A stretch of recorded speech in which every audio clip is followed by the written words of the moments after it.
Pse shqiptarët janë kombi më punëtor jashtë vendit, por nuk shpërthejnë dot brenda vendit? A është pyetur ndonjëherë dikush pse një shqiptar, sapo zbret në Itali, Gjermani, Angli apo SBA, bëhet super punëtor? Punon 2 turne, si trembet askujt, ngre biznese, fiton respekt, ngrihet në karrierë. Dhe pastaj e njëjta person, po ky shqiptar, në Shqipëri nuk gjen dot vendin që meriton? Nuk shpërthen, nuk rritet, nuk ecën përpara? Pse? Sepse jashtë shqiptarët vlerësohen për punën. Këtu vlerësohen për lidhjet. Jashtë, nëse punon, ngrihesh. Këtu, nëse punon, shpesh të përdorin. Jashtë të japin kontrat, të japin rrogë, të japin siguri.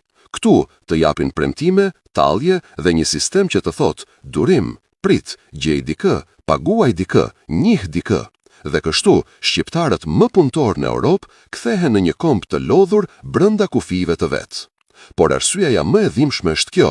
Jashtë jemi të lirë, këtu jemi të lidhur nga burokracia, të lidhur nga politika, të lidhur nga korrupsioni, të lidhur nga pengesa që nuk